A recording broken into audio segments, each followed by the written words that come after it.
When the radio went dead, I was already halfway down the slope, with my flashlight in one hand and a little pink sneaker in the other. That's the part I keep coming back to. Not the scream. Not the shape I saw standing between the trees later on. Not even the voice that used my mother's tone so perfectly I felt my knees loosen under me. I keep coming back to the shoe, because when I picked it up, it was warm. Warm, like it had just come off a child's foot. Warm, like she was close. And warm enough that, for a few seconds, I believed what every new ranger believes before the mountain teaches him otherwise. That if you move fast enough, if you care enough, if you ignore the old men and the old rules and the old fear, you can still get there in time. My name is Eli Mercer, and for 7 years I worked search and recovery in the Appalachian district that covers the state forest west of Black Laurel Gap. If you look at it on a map, it's not impressive. Just folds of dark green, a river, old service roads, shuttered fire breaks, ridgelines with names nobody agrees on, and a scattering of trailheads that seem friendly in daylight. Families come through every summer. People fish the creeks. They take pictures on the overlooks. They leave thinking the place is beautiful and quiet and old. They're right about all three. What they don't understand is that old is not the same thing as dead. I was 29 when this happened, old enough to know better, young enough to think that knowing better and doing better were the same thing. They aren't. The call came in at 7:18 p.m. on an October Saturday, just late enough that the ridges were already eating the light. I was at Station 3 finishing paperwork from a washed-out culvert report when dispatch patched county through. A family from Knoxville had reported their daughter missing at the Red Hollow picnic loop. 8 years old, name Nora Bell, last seen chasing a stray dog toward the lower trail cut behind Shelter 2. Light jacket, yellow, pink shoes with white soles. Missing for maybe 20 minutes, maybe more. Parents were in panic, which meant the time estimate was probably wrong in both directions. By then, sunset was done everywhere except the higher western line. Down in the trees, it was already gray-blue. My supervisor, Hank Duval, took the call in the office beside mine. I heard his chair scrape. His boots hit the floor, the long pause that always meant he was thinking before he spoke. Hank had worked these woods since before I graduated high school. Broad shoulders, bad back, face like carved bark. He was the sort of man tourists trusted immediately and children watched carefully. He didn't waste words. That made the ones he did use feel heavier.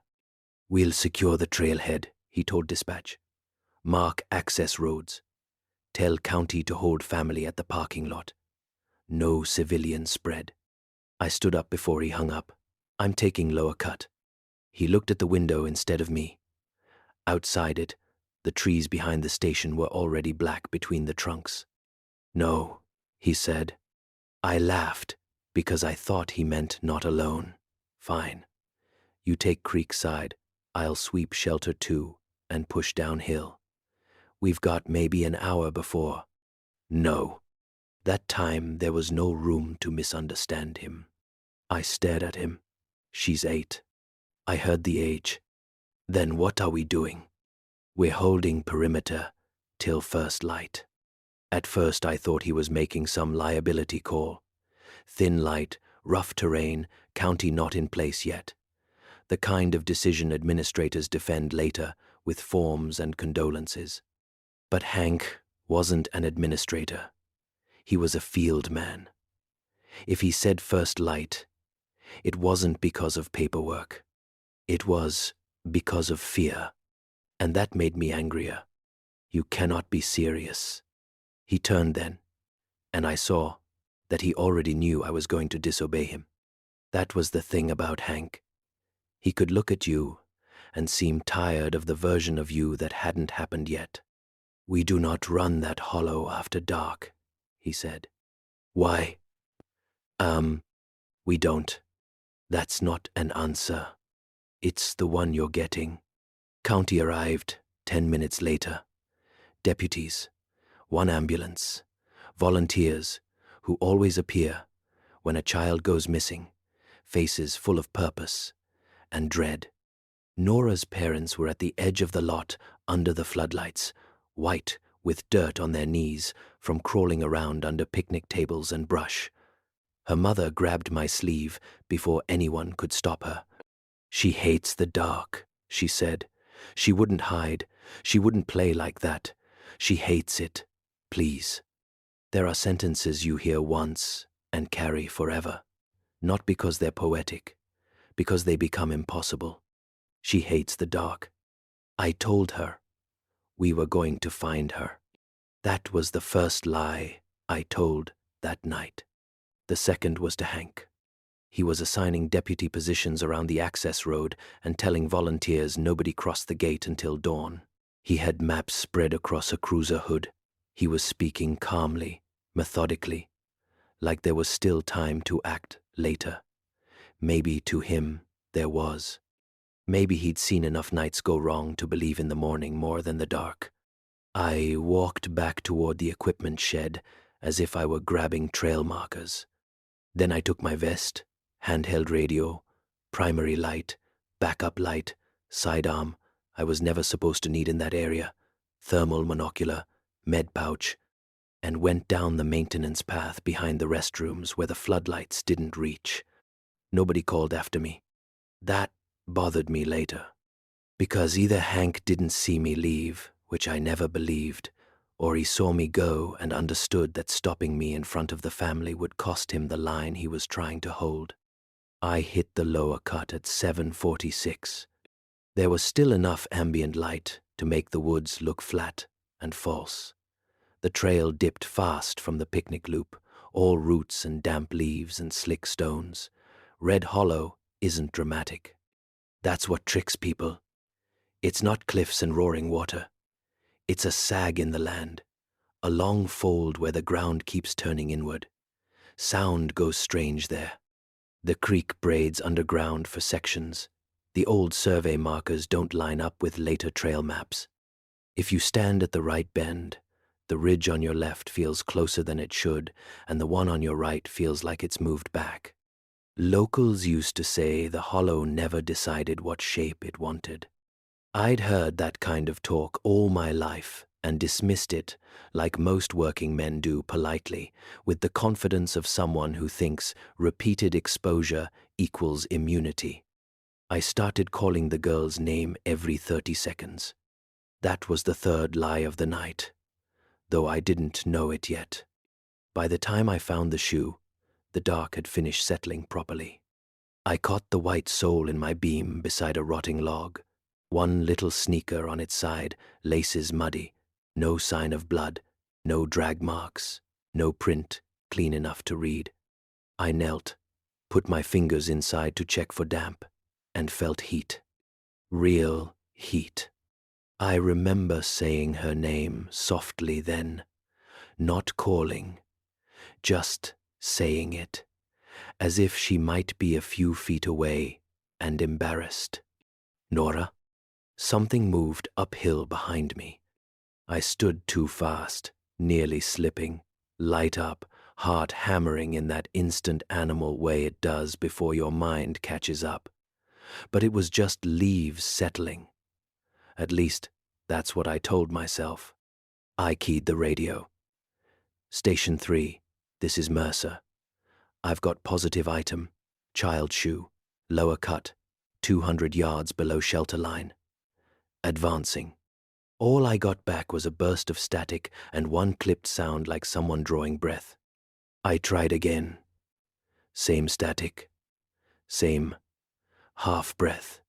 There was no service in chunks of the hollow, but the station repeater usually covered the trail well enough.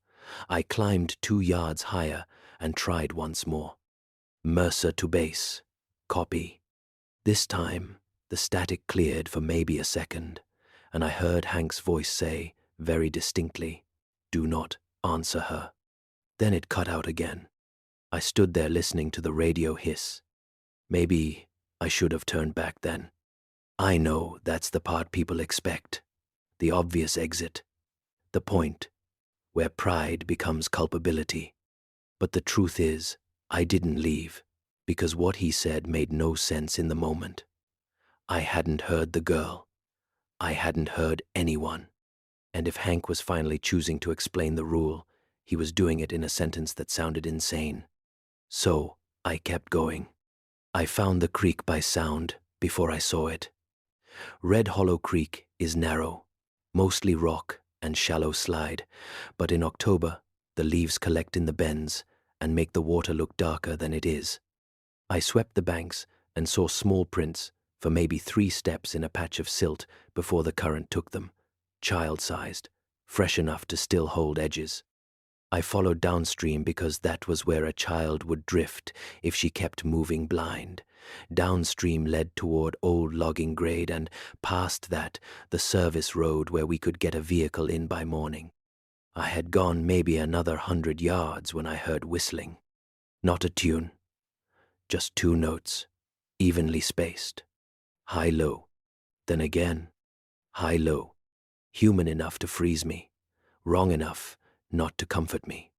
Search teams use calls, so do hunters, so do kids. That wasn't unusual on its own. What got me was the distance. The sound seemed to come from down the creek and behind me at the same time, as if it had skipped off the stone and returned with extra edges. I killed my light for 2 seconds and listened. Nothing. Then, from uphill to my right, a little girl's voice called, "Mom?" It was weak, frightened, close. Every part of my body moved toward that sound before my mind did. I turned, almost shouted back, then caught Hank's radio warning in memory like a hand on my collar. "Do not answer her." My mouth stayed shut. The silence after that stretched so long, I almost convinced myself I'd imagined it. Then I heard the child again, farther upslope. "Mom?" And then, after a pause that was just long enough to feel thoughtful, "Mr. Ranger, I don't think fear always arrives as a spike. Sometimes it arrives as subtraction. Something ordinary gets removed all at once, and you notice the absence before the danger. In that moment, what vanished was certainty, not courage, not reason, certainty, because Nora Bell had never met me. I hadn't been at the trailhead when the family first arrived. I hadn't spoken to her, obviously. There was no reason for a lost child in the dark to know I was there, much less what to call me. I backed toward the creek without taking my light off the slope. "Who's there?" I said, and hated myself the second the words left my mouth. The woods answered with stillness. Then, from directly across the creek, a flashlight blinked once between 2 hemlocks. On, off, on. A search signal. Controlled, deliberate. Relief hit me so hard it nearly washed the fear out. I crossed on the stones and pushed through laurel toward the flash. "County," I called. "This is Ranger Mercer." No answer. Just one more blink, deeper in. The beam was white, steady, and low to the ground like someone holding a light beside their thigh while walking. I followed it for maybe 30 seconds before I realized 2 things at once. First, I couldn't hear the creek anymore. Second, there was no sound of whoever was carrying that light. No footfalls, no brush movement, no breathing, just the blink, farther in. I stopped. The light stopped too. I told myself to think. Deputies weren't familiar with the terrain. A volunteer could have broken off. Somebody could be signaling from a stationary position, hurt, or waiting. Then the light lifted, not from thigh level, from ground level, slowly, until it was about 6 feet high. That's when I backed up hard enough to catch my pack on a branch. The light went out. I got my beam on the spot in maybe half a second. Nothing there but rhododendron, bare trunks, and one rock face slick with old moss. I stayed frozen for a full minute, sweeping back and forth, feeling the part of my brain that organizes the world begin to fray at the edges. Then my radio cracked. Not static this time. Hank, clear, as if he were standing beside me. "Eli," he said, "listen to me now." I almost sagged with relief. I lost creek line. I heard a child voice and, "I know where you are." His voice stayed flat. "Turn around slow. Keep your light chest high. Walk back downhill till you hear water. Do not follow any other light. Do not speak if anyone speaks first. Do you understand me?" I did not understand him, but the certainty in his tone did more to move me than explanation would have. "Copy. Say the rules back." "Rules?" My stomach turned cold. "There weren't any rules." "There are now." He sounded angry, but the anger sat on top of something else. Not panic, something older. I swallowed. "Don't follow lights. Don't speak if spoken to. Walk downhill until I hear water." "Last one," he said. I waited. "Do not say that child's name again until sunrise." I almost argued right there. The order felt obscene. But before I could, a new voice came over the radio. Not through static, not distorted, just present. A little girl, whispering, "I'm right here." Then the channel died. I don't mind telling you that I ran. Not blind, not screaming, just fast enough to stop pretending I was in control of the situation. The laurel tore at my sleeves. Branches caught my pack. Twice I thought I saw the creek reflecting light ahead, and twice it was only pale stone. I kept my beam at chest level, like Hank said, because every instinct to search the ground felt contaminated now. I didn't want to know what might be pacing me if I aimed lower. I heard water after maybe 90 seconds. I nearly cried when I did. Then a woman called my name from the dark below me. Not a child. A woman in her 50s, voice roughened by cigarettes and early mornings. My mother had been dead 11 years. "Eli," she said, patient and irritated in the old familiar mix. "Baby, come on." I stopped so abruptly I slid in the leaves. "I need you to understand something. My mother never called me baby in front of people. Only when I was sick or frightened and trying not to show it. Only in private. It was one of those humiliating little tendernesses you don't think anyone else knows because you never say it aloud." "Come on," she said again from the dark. "You're all turned around." I pressed the back of my hand over my mouth. The creek was maybe 10 feet ahead. I could hear it. I could smell wet stone. I could have walked straight to it. Instead, I stood there shaking because some ugly, buried part of me wanted, more than anything, to hear that voice one more time. That's the psychological shift nobody talks about. Horror isn't just fear of the thing. It's the shame of recognizing what inside you opens the door. I made myself move. 3 steps. 4. Water appeared in the beam. I dropped to the bank and followed it downhill without answering. The voice didn't follow. That was worse. By the time I reached the lower service road, my watch said 8:39. Hank was waiting with 2 deputies and a flood lantern. He didn't look relieved. He looked furious in the particular way old men get when fear has had too much time to harden before you return. He grabbed my vest and pulled me close enough that his breath hit my face. "Did you answer anything?" "No." "Did you follow a light?" I hesitated. Small mistake. Long enough. His eyes closed once. Jesus Christ. I lost the creek for half a minute. How many times did you call her? At the start, I don't know, a lot. He let go of my vest and stepped back like he needed physical distance from me to think. The deputies exchanged a glance that told me they knew at least enough not to ask questions. What is this? I said. What the hell is this? Hank looked toward the dark tree line where the road vanished into the hollow. For a moment, he seemed much older than he had an hour earlier. Inside, he said. We used an old maintenance cabin near the lower gate as a storm post. Wood stove, cots, map board, coffee that tasted like pennies.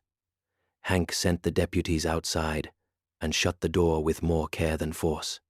Then he took a ring of keys from his pocket, unlocked the bottom drawer of the cabinet by the maps, and pulled out 3 dog-eared folders wrapped in plastic. He laid them on the table between us. All child losses? I asked. No, he said. Worse, searches.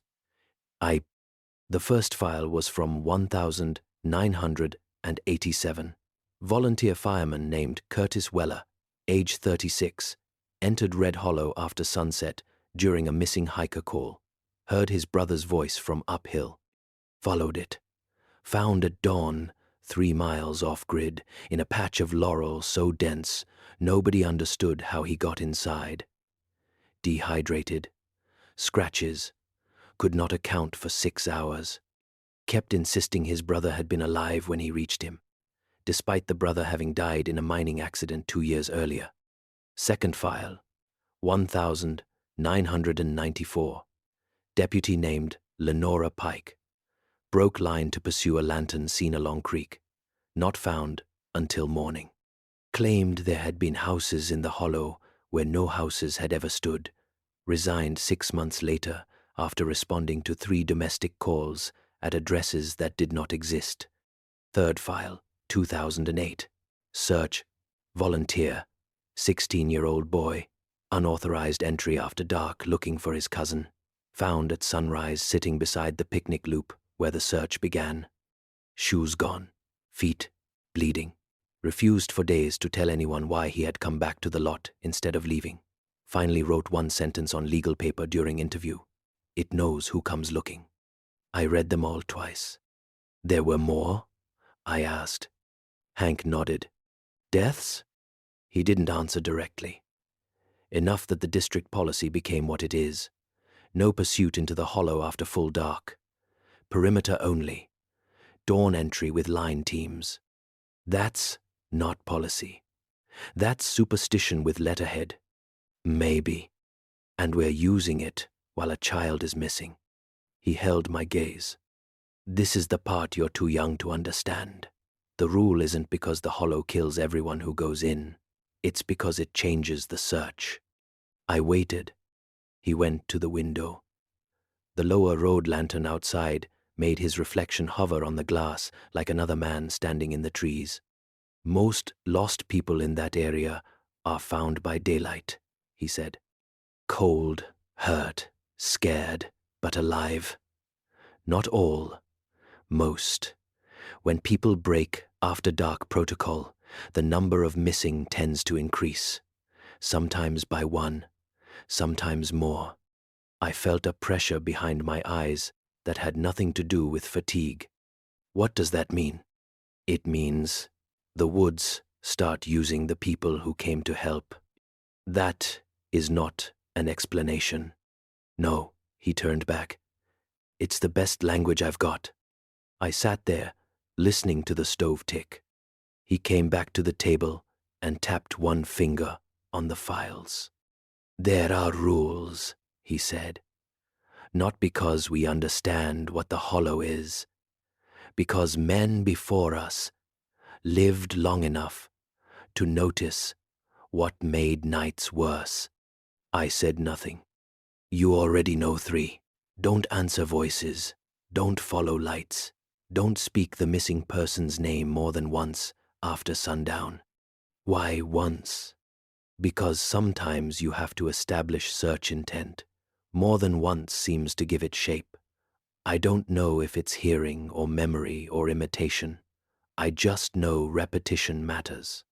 He kept going, counting on his fingers like he hated himself for sounding ritualistic. If you hear running, step off the trail and turn your light off for 10 seconds. If you hear your own voice, leave immediately. If you find clothing that's warm, the subject is either very close or not where the object is telling you they are. If the woods go quiet all at once, do not move uphill. If anyone in your team says they can see a building, cabin, porch light, or road that isn't on the map, you pull them out. No debate. If a missing person is heard calling clearly after midnight from more than one location, we stop audio response entirely till dawn. I stared at him. And this is all based on case history. This is all based on burying people. I wish I could tell you that changed my mind.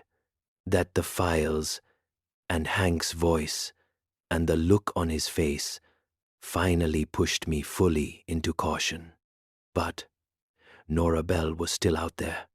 And every minute we sat in that cabin, my imagination kept making her smaller and colder.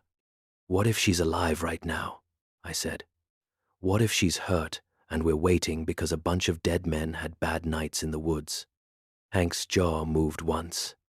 Then she has a better chance of seeing morning if nobody teaches the Hollow exactly who wants her found. That sentence should have sounded ridiculous. Instead, it landed on me with the force of something long practiced and unwillingly learned. I almost asked him what he meant by teachers. I didn't get the chance. At 9:12, one of the deputies pounded on the door hard enough to rattle the cabinet. Hank opened it. The deputy looked too embarrassed to meet my eyes. Her father says he heard her from the tree line. We stepped outside. Nora's parents had broken past the tape. Her mother was sobbing into her hands while her father stood at the edge of the floodlight spill, staring into the dark. He was a big man in a hiking fleece, the kind of broad you assume means stable until grief hollows the center out of him. She called me, he said, from right there. Hank kept his voice even. What did she say? The father swallowed. She said, Dad, I can't see. Nobody moved. The volunteers looked at one another. One old local crossed himself so quickly he probably didn't know he'd done it. Hank stepped closer. Did you answer? The father's face changed then. Tiny shift. Defensive. Guilty. I said I was here. Hank closed his eyes for half a second. She answered back. The man nodded. What did she say? Another hesitation. She said, Then come get me. Hank signaled the deputies at once, quietly, efficiently. He had them move the parents to the ambulance, not because of shock, but because he wanted them away from the dark, away from the line, away from anything that might speak again. I helped, and the father nearly swung on me when I touched his arm. You people are just standing here. I didn't know what to tell him because, God help me, he was right. In every ordinary way a man can be right. At 10:03, the first volunteer vanished. His name was Owen Mathis, 48, church deacon. Came out for every flood response and winter search, not reckless by reputation. His assigned position was near the upper gate. He stepped behind a cruiser to piss and failed to come back. They searched the immediate lot with all lights on and found nothing except his cap on the gravel still damp with sweat. Not in the woods. Not over the line. On the gravel. That changed the atmosphere more than Nora's voice had. A lost child is tragedy. A second disappearance in the lit perimeter feels like infection. Volunteers started talking too fast. One deputy took his sidearm out without realizing he'd done it. The ambulance crew shut the rear doors and stayed inside. Hank ordered everyone into paired positions under direct light. Nobody moved alone, not even to the restrooms. County called for state resources to stage at dawn. Rain was forecast after 3 a.m. which meant if Nora was alive and moving, her tracks would go thin by morning. I kept watching the tree line behind the lot. If I'm honest, I was waiting to hear her again. Instead, around 10:40, I saw motion near the closed visitor kiosk.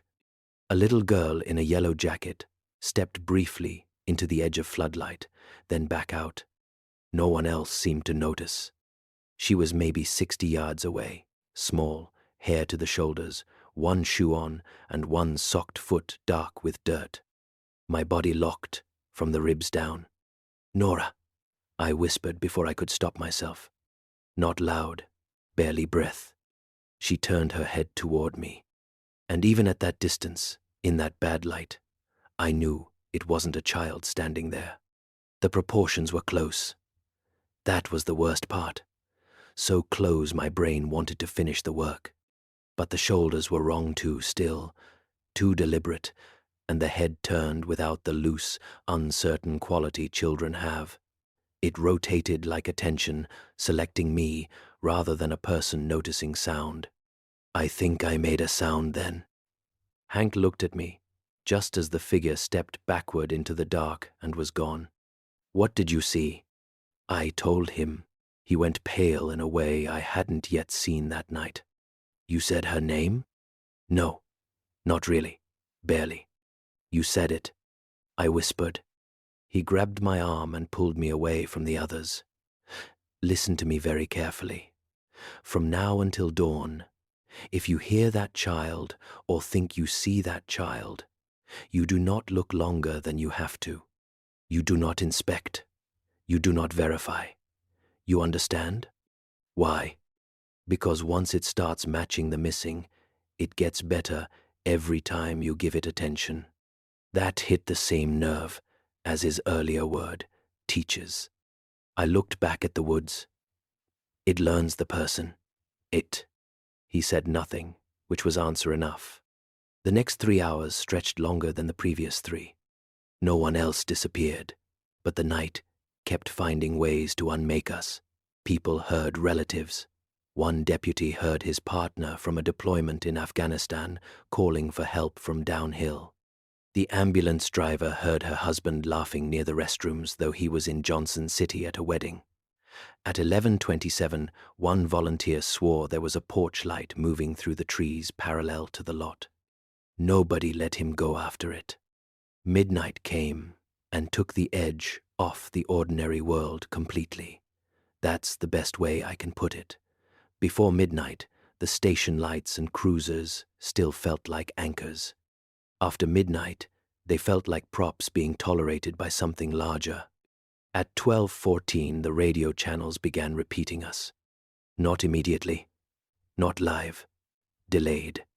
A deputy would say, "Unit 4, copy," and 20 seconds later, the same words would come back in his own voice from open channel, flatter and farther away.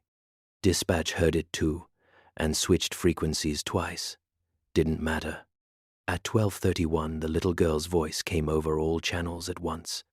Not crying, not screaming, just conversational. "Why did you stop saying my name?"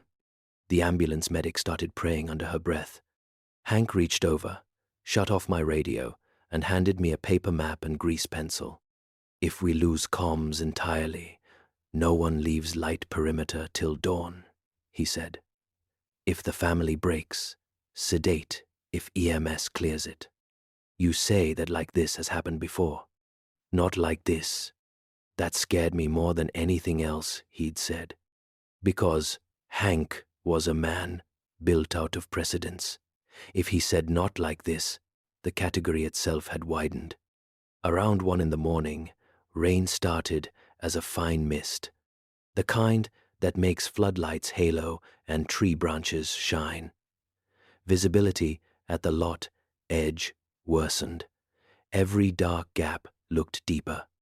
Volunteers were sent home in escorted pairs, because Hank finally admitted more bodies on site meant more chances for panic and error. County objected. He overrode them by threatening to pull all forest support entirely.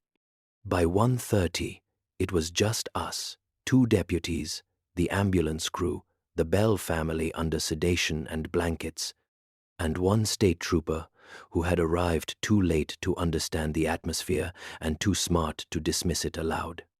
That's when the father got loose. I don't know whether the sedative failed or the desperation burned through it. 1 second he was in the ambulance, staring at nothing. The next he shoved past the medic and ran straight for the woods. Not toward where he'd heard her earlier, toward the lower maintenance path I had used. I went after him instinctively. Hank shouted my name. The trooper followed too. We got the father maybe 10 yards from the line, wrestling in wet leaves and mud while he screamed that she was cold. She was right there. She was asking for him. I had 1 arm around his chest, and the trooper had his shoulders when the voice came from the dark. Dad? Every person on that lot froze. It was perfect. Not generically childlike. Perfect to the man it was for. I felt him stop fighting not because he calmed, but because all the strength in him reorganized toward listening. Then the voice said, "Farther back, please." The trooper lost his grip first. Not all the way. Just enough to turn his head. That's all it took. Something ran behind the tree line from left to right. Too fast, too smooth. Low and tall at once, like a body moving at the speed of a thrown thing. The trooper shouted and reached for his weapon. The father tore free and got 2 strides into the dark before Hank hit him full force with a tackle that would have broken a younger man. The shot went off into the air, and from every direction in the hollow at once, something began moving. Not 1 thing. Many. Running, crashing brush, slapping water, footsteps on leaves, so many overlapping approaches that the lot seemed suddenly surrounded by people sprinting uphill in the dark. The sound was unbearable because it was human enough to map onto rescue. Your body hears people running toward you and assumes salvation before thought can intervene. Hank was on the ground pinning the father, shouting for everyone to kill lights except the central lantern. Off, off now. I didn't understand until 1 deputy hesitated and kept his flood beam trained on the trees. The beam caught 3 figures descending toward the lot, side by side. All human-sized, all wrong in different ways. 1 wore something that looked like a ranger hat. 1 was barefoot and pale below the knees. The 3rd was very small and moving with quick little hops because I realized with a sickness that lifted into my throat, it had only 1 shoe. The deputy made a choking sound and dropped the light. Darkness slammed back in. The running stopped instantly. Just stopped, as if a switch had been thrown. No retreat sounds, no dispersal. 1 second a ring of bodies was closing through the woods. The next, there was only rain. The father was sobbing under Hank. The trooper looked 10 years older than he had at the start of the tackle. Nobody spoke. Then, from maybe 15 feet beyond the lot, just outside the lantern circle, a little girl giggled. Not because anything was funny, because someone had made the mistake she hoped for and she was pleased. We lasted until 2:06 before the perimeter broke for real.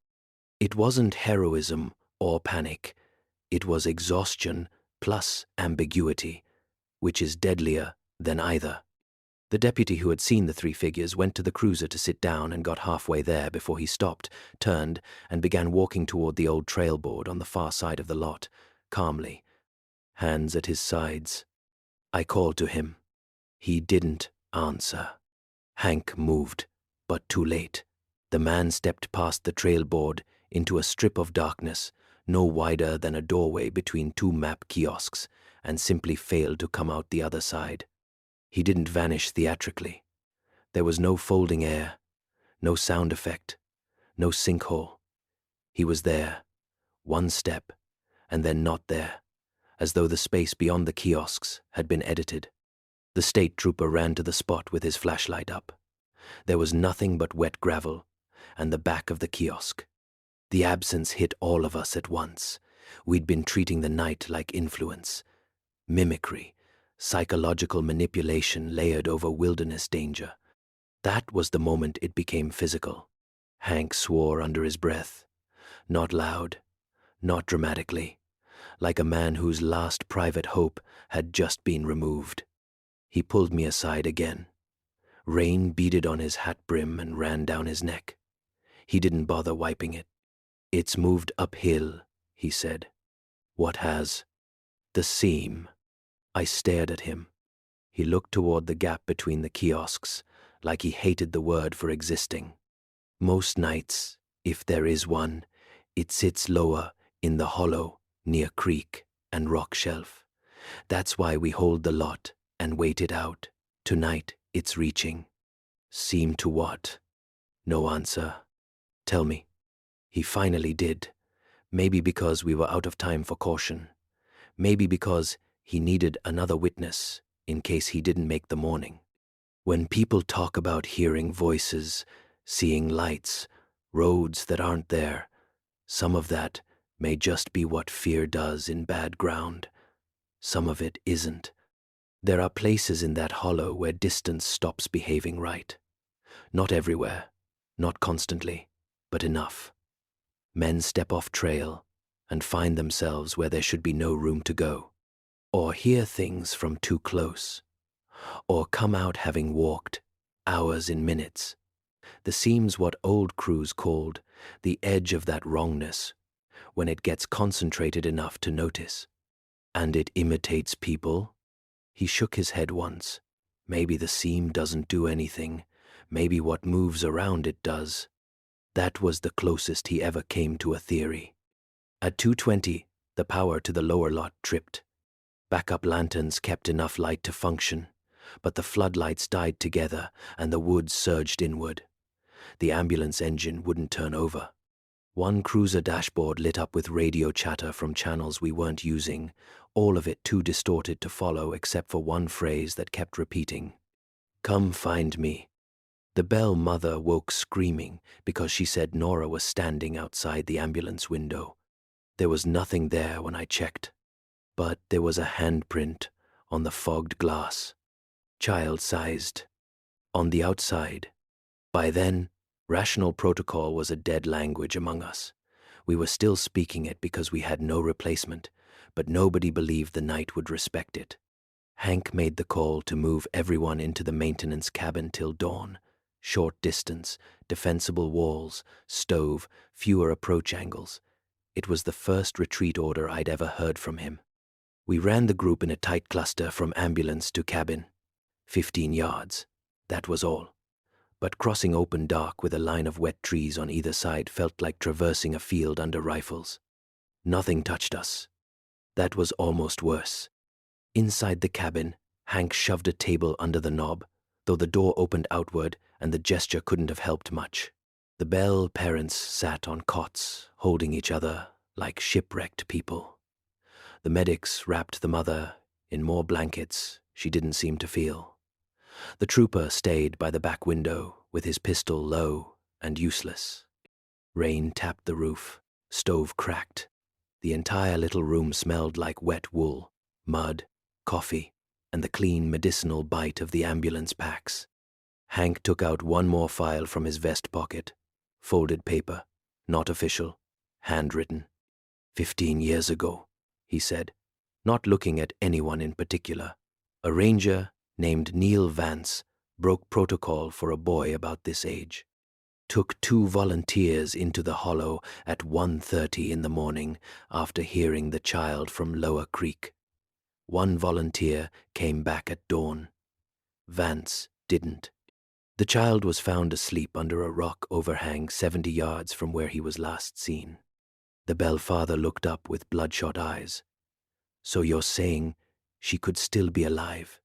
Hank's face did something painful and brief. "I'm saying going in after her now may not go where you think." The father stood. "I don't care. I know." That was the cruelest part. Hank wasn't arguing with him because he didn't understand parental desperation. He was arguing because he did, and because he'd likely watched it kill before. The father stepped close enough, that for a second I thought he might swing. If you had a child out there. I did, Hank said. The cabin went silent. I felt every person in that room shift toward him without moving. He looked older than old then. Not dramatic, just used up in one specific place. 32 years ago. My son Caleb. Not lost, not at first. We were camping near Upper Ridge. He wandered from sight after dark. We heard him calling below us. Me and 2 others went in. We followed voices half the night. Found him at sunrise near the site where he'd gone missing, dead from a fall that probably happened in the first 10 minutes. The bellfather's anger collapsed into confusion. Hank went on in the same steady voice. One of the men who searched with me walked off his porch 3 weeks later because he heard Caleb crying in his backyard. Broke both legs. Other one moved out of state after claiming he saw my boy twice a year at the edge of parking lots until the day he died. So when I tell you we wait for morning, understand I learned that lesson with my own hands. Nobody spoke after that. It changed the room, but not in a useful way. Grief doesn't always persuade. Sometimes it just proves that horror has precedent. Around 3, the knocking started. Soft at first. 3 taps on the cabin wall near the stove. Then silence. Then 3 more on the back wall. Then the roof. The bell mother made a sound I've only heard from trapped animals. Hank motioned for total quiet. We listened. 3 taps moved around the cabin slowly, never in a full circle, never in any order that suggested an animal testing for entry. 2 measured for branches, 2 selective for rain. Tap, tap, tap. Then a child's voice, right outside the window beside me. Mr. Ranger? Oh. My skin went cold, so suddenly it hurt. Because that voice wasn't for the room, it was for me. There are moments when you can feel the story of the night trying to narrow around one person, and that was one. I didn't know why it had settled on me. Maybe because I'd entered the hollow first. Maybe because I'd called her name the most. Maybe because whispering it at the kiosk had offered some final bit of likeness it needed. I kept my eyes fixed on the table. The voice came again, lower. I found my shoe. One of the medics started crying silently into her sleeve. Then, from the back of the cabin, a second child's voice said, "Dad?" The bellfather made it halfway to the door before all 3 of us, me, Hank, and the trooper, caught him. Outside, along the wall, something small walked on wet leaves from one window to the next with slow, deliberate steps. Inside, a third voice began humming near the stove. Not child this time. A man. Deep. Familiar in a way I couldn't place until Hank's whole body went rigid. "Caleb," he whispered before he could stop himself. I turned and saw the realization hit him at the same instant it hit me. It wasn't only learning Nora. It had been learning all of us, all night. No one slept. No one sat comfortably. Toward 4, the knocking stopped. The voices stopped. Rain thinned to a mist again. Through cracks in the shutters, the dark took on that diluted quality. That means dawn is finally beginning somewhere beyond the ridge, even if you can't see it yet. We made the decision at 4:37. First legal light or not, we were going in the second the world loosened enough to navigate. Hank organized 2 line teams, me and him on primary, trooper and deputy on secondary. EMS and parents stayed at cabin. The bellfather argued till his voice broke. Hank didn't budge. This part at least remained ordinary map, compass, spacing, whistles, trail tape, call intervals, except for the rules. No name repetition. No response to any voice unless visual confirmation. No pursuit of lights. If anyone saw structures, stop and regroup. If one person heard audio, the others did not. That person moved to center of line. At 5:02, with the sky just starting to gray behind the black branches, we entered Red Hollow. Morning did not cleanse it. That's another lie people tell about bad places, that sunlight defeats them. Daylight helps. It gives edges back to things, but it doesn't absolve the ground. We found Nora at 5:41, alive. That sentence should resolve something. It doesn't. She was exactly where Hank's old story said lost children often are close, not deep in the hollow, not miles away.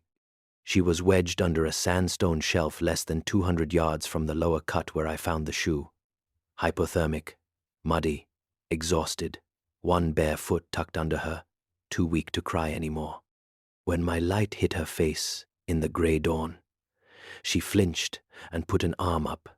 Human, fully human, dirty, terrified. I have never been so relieved and so horrified at once.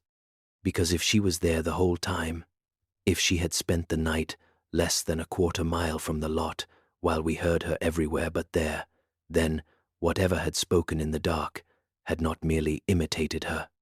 It had been trying to redirect the search, to pull it wider, maybe to pull us through that seam Hank feared, maybe somewhere worse. I still don't know. We got her out fast. EMS took over. The parents' relief at seeing their living child was so pure, it made the rest of us look like graveyard men standing around a church step after the funeral is over. Nora survived. Mild frostbite, exposure, dehydration, a cut above one knee from the fall that shoved her under the shelf.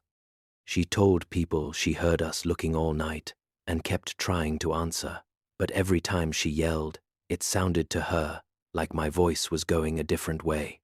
She also said someone sat outside the shelf after midnight and breathed with her until she stopped crying. She never saw a face.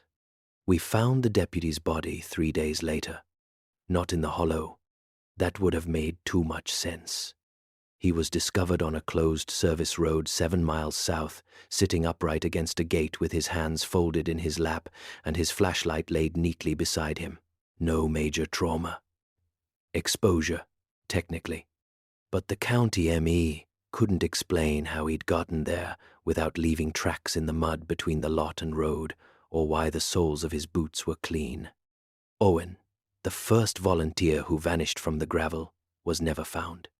The incident was buried as a multi-agency search complication involving weather, communications failure, and responder disorientation.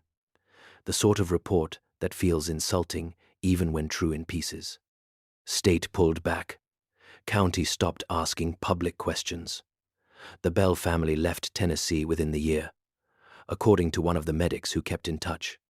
Hank took retirement papers 2 months later and died the following spring before I could decide what I still wanted to ask him. You might think that was the end of it for me. It wasn't. The deeper truth, the one that recontextualized the whole night, didn't arrive until 6 weeks later. By then the leaves were mostly down, tourists gone. Hunting season thinned the trails. I'd stayed on duty because I didn't know how to do anything else, and because quitting would have felt too much like admitting the woods now had more claim on me than my own life did. I was cleaning out the lower cabin cabinet when I found one of Hank's field notebooks tucked behind the stovepipe ledger. Thin black cover, years of weather on it. Most pages were routine rain totals, washouts, bear sightings, broken signs. Then I hit a cluster of entries all about Red Hollow. Not theories, observations. Names repeated, after dark, increase audio incidents. Family members more likely than strangers. Searchers who have recently spoken with kin report more precise mimicry. Lost subjects often recovered near last known point, if perimeter maintained. After dark pursuit correlates with displacement events. Seem appears to favor intent over proximity. That line caught me. Intent over proximity. Below it, in smaller writing, it does not want the lost, it wants the people looking. I sat on the cabin floor for a long time after reading that, because it explained the night in a way nothing else had. Nora was never the target, not really. She was leverage, bait only in the mechanical sense. The thing in the hollow, whatever lives around that seam, or through it, or uses it, doesn't simply imitate whoever is missing. It uses the missing to map the shape of longing around them. Every parent, deputy, volunteer, medic, ranger, every person whose attention hooks into that absence becomes available to it in a different way. Voice, memory, guilt, tenderness, obligation. It doesn't just copy, it selects. It finds the tone you were already waiting to hear. And the reason searches go bad after dark is not because the woods hate rescuers. It's because rescue is a bright, organized form of desire, a signal. That thought sat in me like infection. I tried to leave Red Hollow assignments after that. Couldn't make it stick. Staff shortages, storm damage, one bad winter, one spring flood. Work has a way of making your terror feel abstract until the next practical task arrives. Then came the radio call in December. Not from the hollow, from my house. I lived alone then in a rental outside Black Laurel, 25 minutes from station. Small place, cinder block foundation, heater that knocked in the walls when it kicked on. Nothing special. Safe in the boring ways people mean when they say a place is safe. I was making coffee before dawn for an early road closure check when my handheld, which I had left powered off on the kitchen counter, crackled to life. No static, no call sign. A child's voice, patient and familiar now, in a way that turned my blood cold. "Mr. Ranger?" "Who?" I did not move. The radio sat on the counter, dark screen, dead battery installed from the previous shift because I hadn't swapped it yet. "I still have your shoe," the voice said. Then silence. I don't know how long I stood there. Long enough for the coffee maker to finish and click over to warming. Long enough for daylight to begin thinning the window over the sink. When I finally picked up the radio, the battery compartment was warm. I got in my truck and drove to Hank's widow's place without calling first. She let me in because she took one look at my face and knew the visit was not social. I showed her the notebook, told her about the radio. She listened without interruption, then went to the hall closet and brought out a cardboard box sealed with blue painter's tape. "Hank said if you ever came asking after he was gone, give you this," she said. Inside were more notebooks, older files, and one cassette tape in a labeled plastic case. December 1994. Red Hollow, Pike Audio. I found an old player at the station archive and listened alone. For the first 2 minutes, it was just search chatter from the Lenora Pike incident, coordinates, confirmations, footsteps, breath. Then Pike said, in a clipped professional tone, "I have visual on a residence downslope. Porch light active." A male voice answered, "Maybe her lieutenant." "Negative. No structures in your grid. Return to line." Pike kept talking, but her voice changed subtly with each sentence. Not accent, intimacy. She stopped sounding like a deputy reporting and started sounding like a daughter arriving somewhere she hadn't realized she missed. "There's someone on the porch," she said softly. The lieutenant repeated the recall order 3 times. Pike replied, after a long pause, "It's my mother." Her mother, according to the file, had died when Pike was 13. Then came the part that made me turn the tape off the first time. You hear a screen door open. Impossible, because there was no house. But there it is on the audio, old spring hinge, wooden slap, one clear domestic sound, from a place where no domestic thing should be. Then Pike starts crying. Not from fear, from relief. I had to sit with that for a while before I understood why it frightened me more than screaming would have. What waits in that hollow is not just a predator. Predators chase, trap, tear. This was closer to hospitality, twisted past recognition. It receives you in the shape you are least prepared to refuse. That was the piece I'd been missing. And it meant the story wasn't over, because once something learns that shape, distance may not matter as much as we hoped. The last entry in Hank's notebook was undated, probably written near the end, judging by the tremor in the lines. If mimicry persists beyond event window, subject should not remain primary responder in area. Problem: no reliable transfer. New personnel create new attention. Possibility that first contact marks rather than injures. If so, perimeter is not a wall, only a delay. Below that, one final sentence. Do not let it make home out of you. I left the service in February, officially for stress. Privately because every radio burst in dead zone started sounding loaded, every missing person call felt like a match near spilled fuel. And every time I woke just before dawn, I expected to hear knocking moving around the house in sets of 3. For a while, leaving seemed to help. Then small things began. A child's wet footprint on my back porch one morning after freezing rain, with no matching print before or after. My kitchen light on at 2:13 a.m., though I remembered turning it off. The sensation, once, while shaving, that someone small was standing in the hall behind me just outside the mirror's edge, waiting for me to turn enough to bring them fully into view. I changed towns, then counties, didn't matter.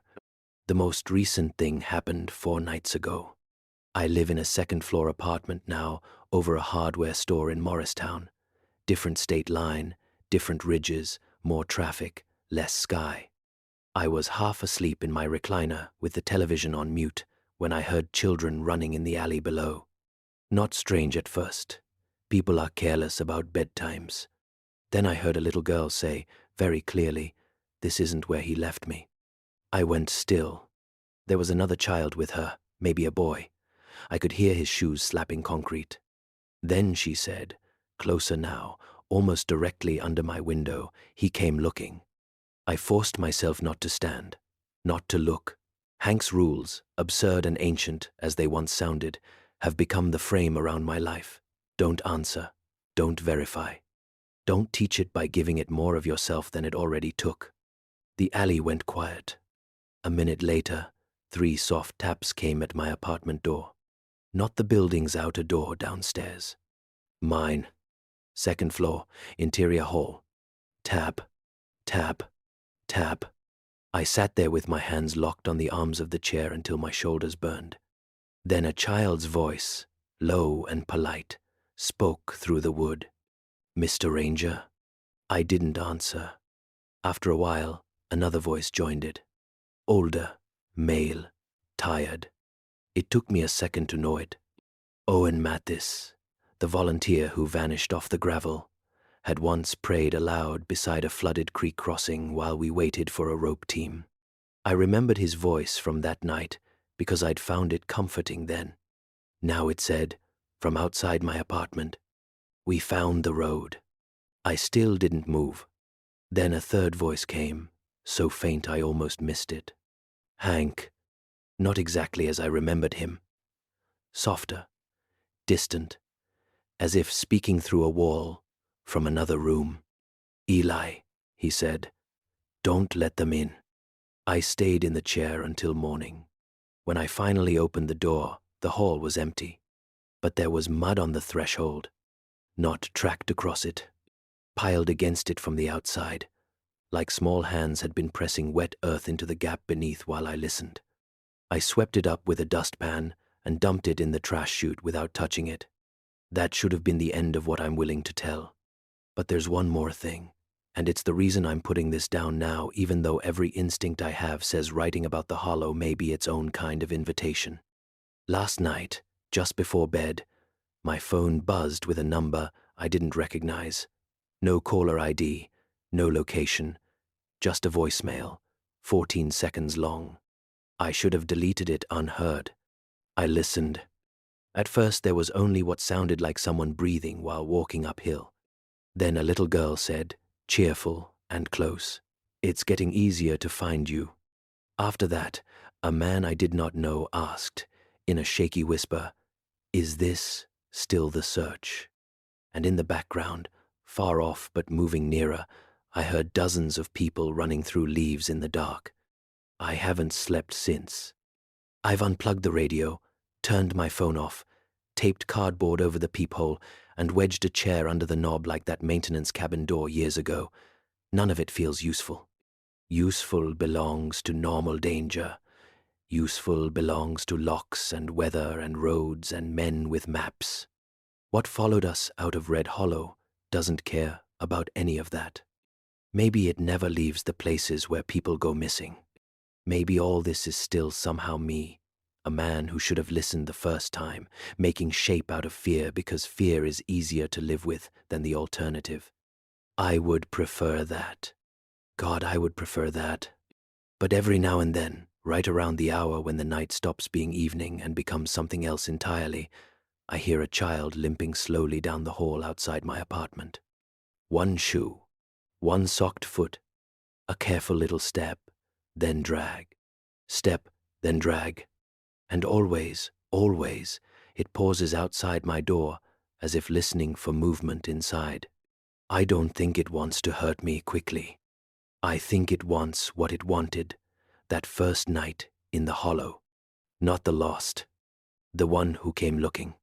And the worst part is that sometimes, when the hallway is quiet and the building has settled and I'm staring at the door with my whole body locked against it, I catch myself thinking about the moment I picked up that warm pink shoe in the leaves, about how close she felt, about how instinctive it was to move toward that feeling, about how natural rescue can become a kind of opening. Then I understand why Hank wrote what he did. Do not let it make home out of you. Because there are nights now, God forgive me, when the tapping starts, and a voice says my name from the other side of the door, and beneath the fear there is another sensation taking shape. Not comfort, not exactly. Recognition, as if whatever waited in Red Hollow all those years was never merely trying to lure me somewhere else. As if it was patient. As if it was only ever walking me back, one unanswered call at a time, toward the part of myself that still reaches for the dark whenever something inside it sounds like it needs me. And if that's true, if Hank was right and first contact marks rather than injures, then maybe the real seam was never just in the hollow. Maybe it opened the first time I listened. Maybe that's why the footsteps in the hallway sound less cautious every night. Maybe that's why there were no taps at all tonight. Maybe that's why, for the last 10 minutes, I've been hearing a child breathe very softly from somewhere inside the apartment instead of outside it. And maybe that's why I'm trying so hard not to look toward the bedroom door, because I already know what voice will speak if I do. And I know, with a certainty that feels older than thought, that if I answer this time, the search will start again.